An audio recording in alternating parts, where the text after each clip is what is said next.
హైదరాబాద్ లో ఆషాఢ మాస బోనం ముగింపు దశకు చేరుకుంది. గోల్కొండ కోటపై జగదాంబిక ఎల్లమ్మకు తొలి బోనంతో మొదలైన బోనాలు చివరి అంకానికి చేరుకున్నాయి. లాల్ దర్వాజా మహావాహిని మహంకాళి అమ్మవారి బోనాలు భారీ ఏర్పాటు చేశారు. లాల్ దర్వాజా మహంకాళి ఆలయంలో అమ్మవారికి మంత్రులు బంగారు బోనం సమర్పించనున్నారు. శివసత్తులు పోతురాజుల నృత్యాల నడుమ అమ్మవారికి మహిళలు బోనాలు సమర్పించనున్నారు.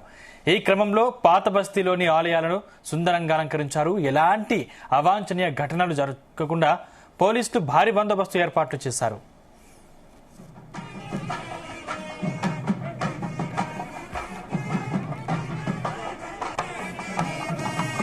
అమ్మవారికి బోనాలని సమర్పించడానికి భక్తులు భారీగా వస్తున్నారు. అమ్మవారిని దర్శించుకోవడానికి ఆలయానికి భక్తులు క్యూ కట్టడంతో పరిసర ప్రాంతాలు కిటకిటలాడుతున్నాయి. బోనాలతో వచ్చే భక్తులకు ఆలయ అధికారులు ప్రత్యేక క్యూ లైన్లు ఏర్పాటు చేయగా అమ్మవారి పాటలతో ఆలయ పరిసరాలు మొత్తం సందడిగా మారిపోయాయి.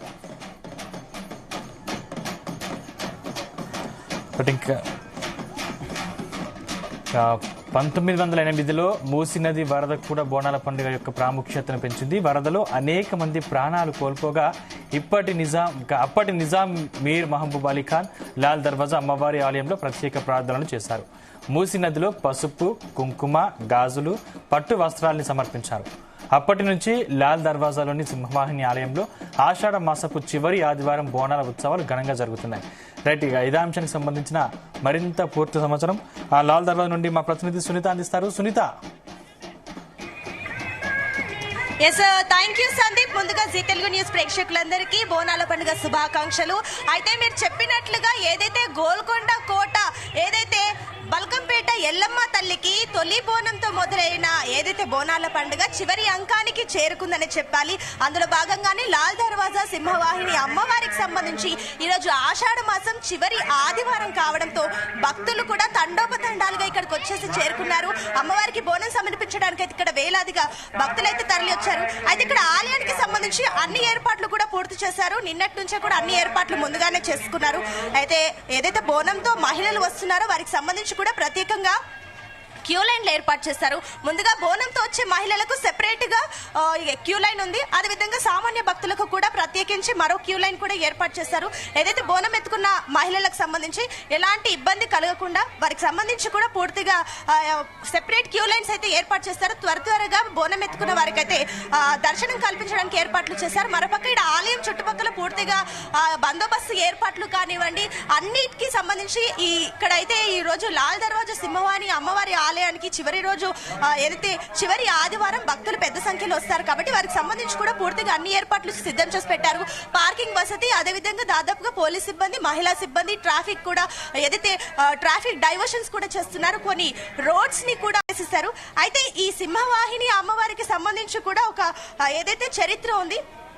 కేవలం ఇక్కడనే కాదు, గోల్కొండ జగదాంబిక అమ్మవారికి సంబంధించి కాకుండా 7 బోనాల్లో ప్రతి ఒక్క అమ్మవారికి సంబంధించి ఒక్కొక్క చరిత్ర ఉంది. అసలు బోనాలకు సంబంధించి కూడా ప్లేగ్ వైరస్ కు సంబంధించి ప్రబలుతున్న టైంలో దానికి సంబంధించి ప్రత్యేకంగా ఏదైతే బోనం కోసం ఏదైతే జవాన్లు మొక్కుకున్నారో దానికి సంబంధించి నమస్తే అమ్మ, ఒక్క నిమిషం, ఇక్కడ భక్తులు కూడా ఉన్నారు. మీ పేరు? అరుణ గారు ఎక్కడి నుంచి వచ్చారు? ఇక్కడనే లాల్ దర్వాజా. ఏంది ఫస్ట్ టైమా బోనం లేదండి ఇప్పుడే? 3 టైం. Third time. సో ముందే 2 టైమ్స్ చేశారు కాబట్టి ఎట్లా అనిపించింది మీకు? బాగుంది. ఇప్పుడు అంటే ఇప్పుడే బోనం తీసుకొస్తున్నారా? ముందే ఇంతకు ముందు 2 సార్లు తీసుకొచ్చినాం. ఓకే, ఏ టైంకి వచ్చారు? ఇప్పుడైనా రావడం? ఇప్పుడే రావడం. ఏం చేశారు బోనంలో? ఏమేమి తీసుకొచ్చారు అమ్మవారికి? బోనంలో పరమాన్నము, తోటకూర అట్లా. ఏంటి అంటే ముందేమన్నా మొక్కుకున్నారా ఇక్కడ మహంకాళి అమ్మవారికి? మొక్కుకుంటే జరిగిందా మీకు? జరిగింది. మా పాప ఉడితే నేను బోనం తీద్దాం అనుకున్నాను, తీస్తున్నాను. మీరు ఒక్కరే వచ్చారా? మా ఫ్యామిలీ ఉంది, మా పాప ఉంది, మా హస్బెండ్. ఎట్లా ఉన్నాయి ఏర్పాట్లు? ఎట్లున్నాయి? మీరు ఎందుకంటే నార్మల్ గా ఉన్న వాళ్ళందరూ ఒక లైన్లు ఉన్నారు, బోనం ఎత్తుకొని మీరు సెపరేట్ గా వెళ్ళిపోతున్నారు, ఎట్లా అనిపిస్తుంది? బాగుంది. బోనం లైన్ అలాగుంది కదా, అట్లా. సరే అండి, సరే. సో చూస్తున్నాము. నమస్తే అమ్మా, మీ పేరు? నా పేరు లావణ్య. ఎక్కడి నుంచి వస్తున్నారు? ఇక్కడే అలియాబాద్ నుంచి. లేదండి, 16 ఇయర్స్ అవుతుంది నా మ్యారేజ్ అయ్యి. అప్పటి నుంచి తీసుకొస్తాం. అంటే మీ అత్తగారి టైం నుంచి అది కంటిన్యూ అవుతుంది బోనం? అవునండి, అప్పటి నుంచి కంటిన్యూ అవుతుంది. నా మ్యారేజ్ అయ్యి 16 ఇయర్స్ అవుతుంది. అప్పటి నుంచి నేను 16 ఇయర్స్ నుంచి నేను తీసుకొస్తాను. ఏం తీసుకొచ్చారు అమ్మవారికి? అమ్మవారికి పచ్చన్నము, కొయ్యూర, నూనె పోలేలు, తీయవప్పు, పరమన్నము, అల్లం చారు అవన్నీ తీసుకొచ్చాం నైవేద్యం. అంటే ప్రతి సంవత్సరం ఇదే రకంగా ఏర్పాటు చేస్తారా, లేదంటే ఈసారి ప్రతి సంవత్సరం కొత్త కొత్తగా ఏమైనా చేస్తుంటారా? ఇదే ఐటమ్స్ తీసుకొస్తారా? ఇదే ఐటమ్స్ అండి, ఎవ్రీ ఇయర్ ఇదే ఐటమ్స్, అమ్మవారికి నైవేద్యంగా ఇవే ఐటమ్స్ తీసుకొని వస్తాం. ఏ టైంకి లేచారు? బోనం ఎప్పుడు తయారు చేశారు? ఎట్లా ఏర్పాట్లు ఉన్నాయి? నేనా నైట్ 1 o'clock లేచాను, నైట్ 1కి లేచాను, నైట్ 5:30 వరకు అయిపోయింది. ఇంకా మా పిల్లలకి రెడీ చేసి వచ్చేసరికి 8 అయింది. ఇంకా రాత్రి నుంచి 1 నుంచి మీరు ప్రిపరేషన్స్ చేసుకున్నారంటే మీకు నిద్ర గానీ అలసట కానీ అనిపించలేదా? లేదండి, అమ్మవారి మహిమ అది, అంతే. అమ్మవారి ఇచ్చే పవర్ అలాంటిది, అంతే. హలో బేటా, నీ పేరు? విశ్వనాథ్.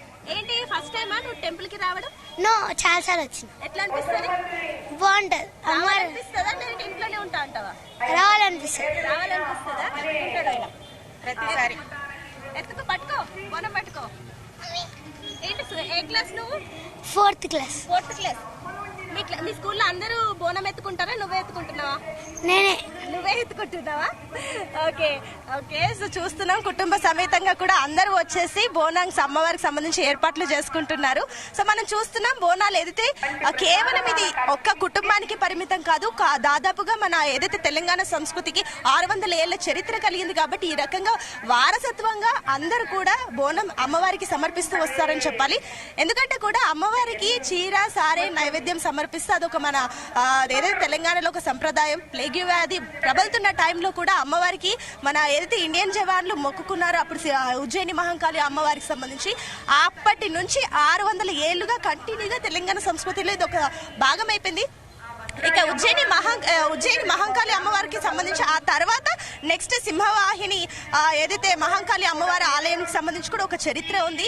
ఏదైతే అప్పుడు మూసీ నది పూర్తిగా ప్రవహించింది, ఆ సమయం సంబంధించి కూడా పూర్తిగా మొక్కుకున్నప్పుడు అమ్మవారికి అప్పుడు నిజాం నబీ మహమ్మద్ అలీ ఖాన్ ఆయన మొక్కుకున్నారు. ఒక్క నిమిషం అమ్మ. నమస్తే. హలో అమ్మ, మీ పేరు?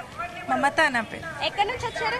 ఇక్కడనే ఓల్డ్ సిటీ, ఇక్కడే అలియాబాద్ లో ఉంటాను. అలియాబాద్. ఎలా అనిపిస్తుంది బోనం ఎత్తుకొని రావడం అమ్మవారికి? మంచిగా అనిపిస్తుంది. ఇదే ఫస్ట్ టైమా? 30 years నుంచి చేస్తాం. 30 years నుంచి. ఎప్పుడు స్టార్ట్ చేస్తారు బోనం? ఎప్పుడు ప్రిపరేషన్ స్టార్ట్ చేస్తారు? 4 o'clock నుంచి చేస్తాం. ఉదయం 4 నుంచి. తొందరగా కావాలని వచ్చారా? అవునవును. Okay okay. మీ పేరు? రిషిక. మీరు ఎత్తుకున్నారా బోనం ఎప్పుడైనా? మమ్మీ ఎత్తుకుందా? ఎట్లా అనిపిస్తుంది మమ్మీ ఎత్తుకొని వస్తే? నైస్. గుడిలో ఎట్లా అనిపిస్తుంది? ఇక్కడ ఎప్పుడు వస్తావా? ఎప్పుడు వస్తాం ఇక్కడికి. ఎట్లా ఉంటుంది గుడిలో? మంచిగా ఉంటుంది culture wise. Okay okay. So ఏదైతే టెంపుల్ వైజ్ గా ఇక్కడ మనం చూస్తున్నాం, ప్రతి మహిళలు తమ తమ ఏదైతే పూర్తిగా వారి సంప్రదాయాన్ని కంటిన్యూ చేస్తున్నారు. జనరేషన్స్ నుంచి కూడా తెలంగాణ సంస్కృతిలో ఇది ఒక భాగమే. ఇక ఏదైతే సింహవాహిని మహంకాళి అమ్మవారి విషయానికి వస్తే కూడా అప్పుడు ఏదైతే మూసీ నది భారీగా ప్రవహించింది, వరదలలో చాలా మంది ప్రాణాలు కోల్పోయారు. ఆ సమయంలో అమ్మవారికి అలీ ఖాన్ ఆయన ఏదైతే అమ్మవారికి బంగారు చాటలో అమ్మవారికి చీర, ముత్యాలు, గాజులు ఇవన్నీ కూడా అమ్మవారికి పూజలు చేసి తర్వాత మూసీ నదికి సమర్పించిన తర్వాత వరదలు తగ్గాయని అదొక ప్రసక్తి అయితే ఉంది. అప్పటి నుంచి కంటిన్యూగా ఇక్కడ కూడా 120 ఏళ్లకు పైగా ఉన్న సింహవాహిని మహంకాళి అమ్మవారికి సంబంధించి కూడా చరిత్ర ఉంది. దాన్ని ఈ రకంగా ప్రజలైతే కంటిన్యూ చేస్తూ వస్తున్నారు. మనం చూస్తున్నాం భక్తులు వేలల్లో వస్తున్నారు.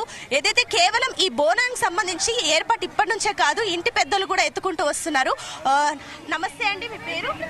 రమణ గారు. ఎక్కడి నుంచి వస్తున్నారు? ఇక్కడే ఫస్ట్ టైం అండి బోనం? లేదమ్మా, 5th time. మీరే తీసుకొస్తారా బోనం? లేదు, మా మిస్సెస్ తీసుకొస్తారు. మీరు సాయం చేస్తున్నారా?